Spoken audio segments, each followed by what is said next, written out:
Welcome to Influential Entrepreneurs, bringing you interviews with elite business leaders and experts, sharing tips and strategies for elevating your business to the next level. Here's your host, Mike Saunders.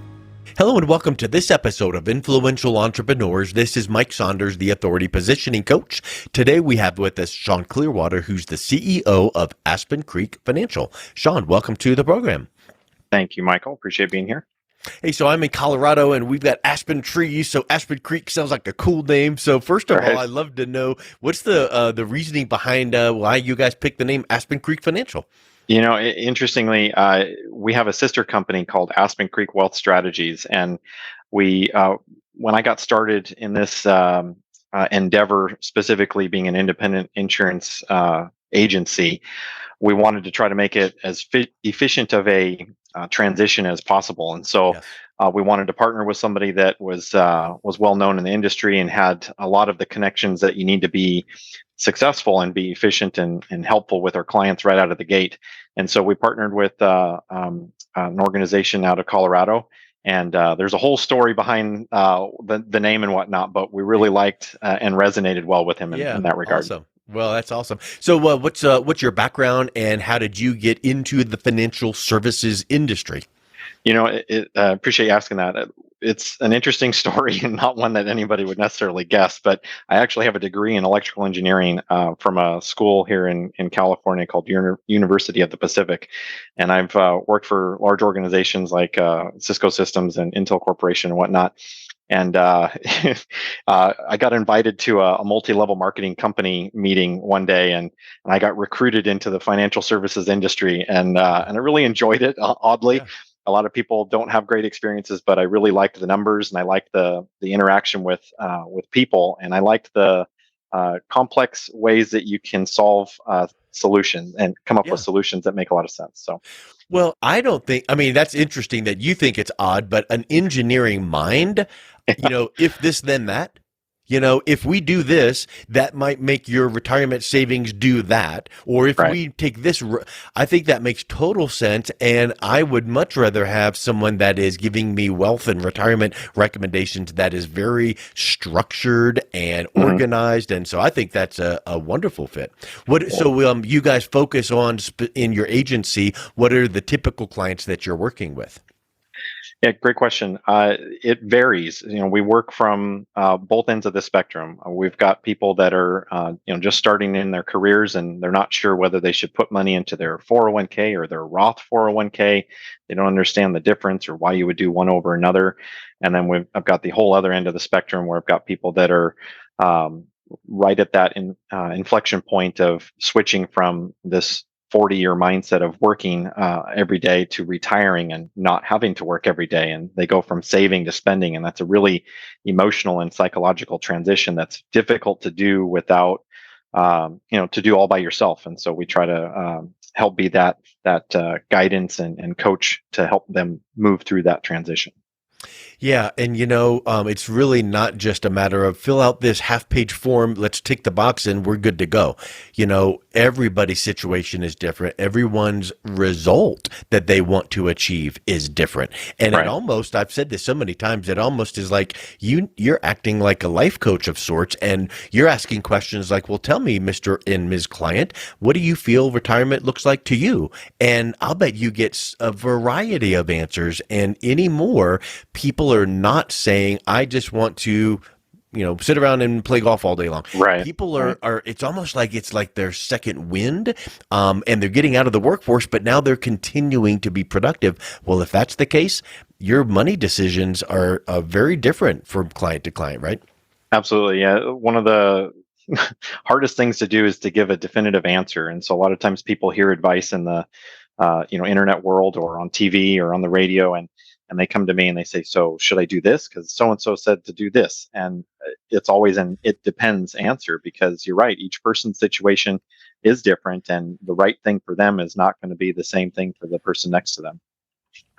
So when you are talking about, retirement savings and planning for retirement, and a client is coming to you for, advice, many times people get confused about, well, what's in it for you? You're telling me this, but what's in it for you? Because are you going to sell me this plan for $3,500, or do you get Right. paid when my portfolio grows, or do you get paid from the, insurance carriers that you place with? How is your fee structure working? Because I think that people love understanding that, right? They do, and it's a great question. I appreciate when people ask it because it means that they're serious about what they're going to decide to do or not do. And once again, it depends. And so, in most cases, what I prefer to do is offer my advice without any obligation or cost.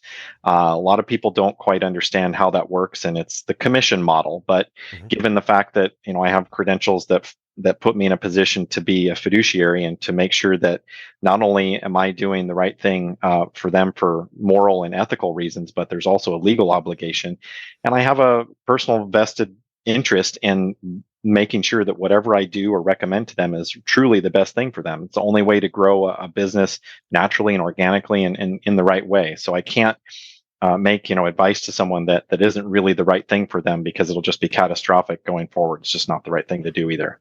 It's not the right thing to do, and word gets around. Yeah, absolutely. Yeah. Authenticity and transparency and doing the right thing. It should be, the gold standard anyway. But you then feel comfortable saying, "Hey, Mr. Miss Client, I tell my mom to do this, or All right. this is a good move because." And when you guide people in that decision, I think that comes across very, very real. And I've heard it said, "Real is rare these days." All So right. that's a great way to set the stage. So let's talk a little bit about some of the ways that you're helping your clients. And I think that when one of the first things is, first I need to, look at the word retire. So what does that look like? But then one of the things they're looking through the lens as well is, passing their, wealth onto their family. hmm Talk a little bit about that wealth transfer, because I know that the big word taxes is such a big thing leading up to retirement and then also Sure. through retirement. So talk a little bit how you would guide your clients in helping to best make those decisions. Sure. So one of the things I try to help give people a feel for is what the sequence of events is in the planning process. And so I have a one page document that I like to share that gives a visual of what that looks like, and we call it our retirement DNA. And it's just a sequential set of events that starts with just discovery, and it's really similar to like this. It's an interview. It's a question and answer environment where I'm trying to understand what retirement looks like for them. And most often, people haven't really put that much thought into it. They know they want retirement, but they don't really know what it looks like because Yeah. like I said earlier, they've been stuck in 40 years of working mindset. And so taxes is a major component to it. And it can be a real big drag, and it can help you in certain ways, and it can really hurt you in a lot of others. And so taking advantage of all the tools and strategies that are out there is my objective. And it's something I really enjoy doing and help educate people on the different options that they can make. And each person's situation is different, like we've said. And so, depending on what their investment portfolio looks like and what their goals are, we'll take different paths. And sometimes they don't know exactly, and that's okay. So we choose something that's a little bit of both, and we allow it to be flexible. And we, through regular reviews, we make sure that we're constantly fine tuning it to make sure that it's working as effectively as possible. Yes. And I think it kind of reminds me of like when you play chess and you make a move and you leave your finger on it and you're like, okay, I can still, take my move Undo. back, and you look Right. around, is this the right thing? And sometimes, making these kind of decisions, that's very similar. It's like, okay, well, let's not execute this move, but if we did, here's what that would look like. So I think Absolutely. that really ties in so much. And you mentioned taxes, and nobody is a tax, professional. And so talk to your current tax professional, but I guess it's safe to say that we can probably rest assured that taxes will go up over, the years ahead, because we look at how the government spends money, and, It's just it doesn't logical. matter. Yeah. Yeah. No matter what party you're a part of, the government, it has a deficit, and we Right. know that there's a deficit. And how do they close that gap? They got to raise taxes or get it from taxes. So, if you're looking to retire in 5, 10, 15, 20 years, are taxes going to be the same as today? Question mark, but they probably are going to go up, and you have to Yeah. plan for that. I like to say that taxes are on sale, because if you look at the history of what tax rates have looked like, we're really near the bottom of where Hmm. they've ever been. And so that's pretty indicative of what the future can hold. They can't go down much more. So sometimes people think, well, I'm going to be in a lower tax bracket when I retire. And that may be true, but then I turn around and ask the question, well, do you really want to make less money in retirement than you were when you were working? Most people would say no to that. So if we can do enough planning and we can save enough and make the right choices, and give ourselves enough time, then I prefer to put people in a position where they're making more money in retirement than they were when they were working. So that old adage of, I'll be in a lower tax bracket when I retire isn't always the case. So then you kind of have to start making some adjustments in the way you think.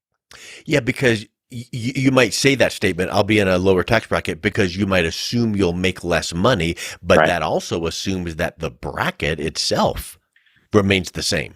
Right. But, No, there are way too many variables. yeah, I like to ask people if, well, what does your crystal ball say? Because yeah, mine's not working. So, yeah. And if you can crystal ball it, let's talk about the lottery or all kinds of other right, things. Because right. so what are some things that can be done, leading up to retirement? Let's say that you have someone with a good runway of time. What are Mhm. some of the things they should be considering for, maybe tax favored vehicles so that they can put themselves in Sure. that good position?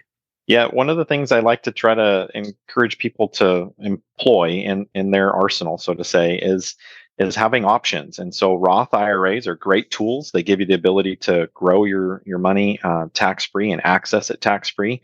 And sometimes people don't understand how that works, so I can give some education and analogies on how to think about that. But there are other vehicles that behave very similarly to a Roth IRA that don't have the same restrictions. Because what I don't like about the Roth in particular is that you got to be 59 and a half, and that's assuming they don't raise that age limit to access those earnings without any tax or penalties. Hmm. And so if I've got a really good income earner that's maybe they're in their 30s or 40s, they may want to retire when they're 50 or 55. Well, what are you supposed to do when your Roth IRA doesn't let you access it until Yep. you're 59 and a half?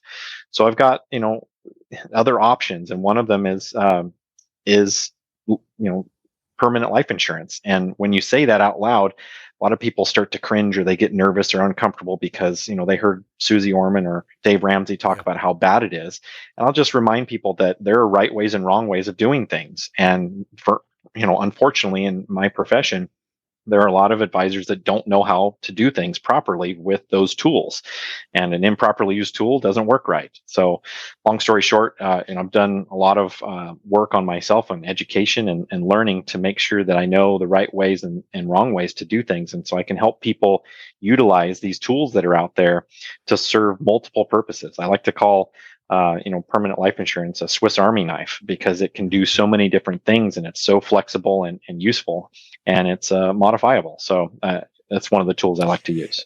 And you bring up a good point, because I think that, way back in the day, I remember I was in the mortgage industry a couple decades ago, and you hear, the A.L. Williams, Oh, sure. that concept of, Hmm. oh, buy term and invest the rest. And, Right, and, right, and people think, oh, term and it's cheaper. And you see the TV commercials, you can right. get $1 million of coverage for like $9 a a month. penny. I don't know.